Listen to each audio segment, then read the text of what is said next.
এই ঝান্ডা কমচির ঝান্ডা চলবে না, লাঠিতে বাঁধতে হবে, লাঠিতে। কোমরকে ঢিলা করে দিতে হবে নির্বাচন কমিশনে। মানুষকে নিয়ে ছেলা কেলামো করছো, আর তুমি নিরাপত্তা নিয়ে ঘেরাটোপের মধ্যে আছো না। তুমি আকাশে আছো, পাতাল থেকে ছেঁচড়ে বের করবো, পাতাল থেকে বের করবো। আর আইন কার জন্য? মানুষের জন্যই। তুমি নিজেই জানো না কখন কি বলছো।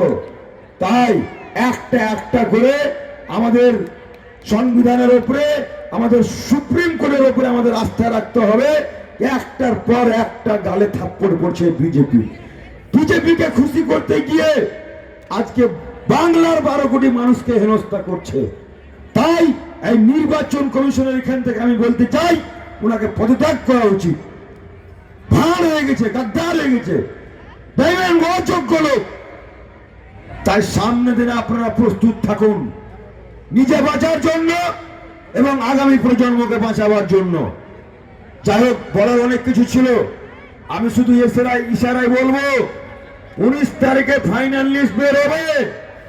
তখন কিন্তু যদি সব ঠিকঠাক হয়, আর নচেত দেখবেন চারদিকে আগুনে আগুন জ্বলছে। কিচ্ছু করার নেই, কিচ্ছু করার নেই। এই ধুক ধুক করে মরার চাইতে লড়াই করা মরা আমি মনে করি জীবনের সার্থক।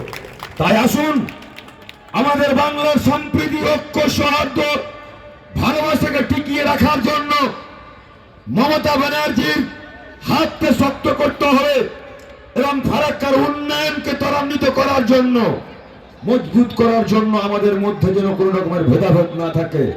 আমাদের মধ্যে যেরকম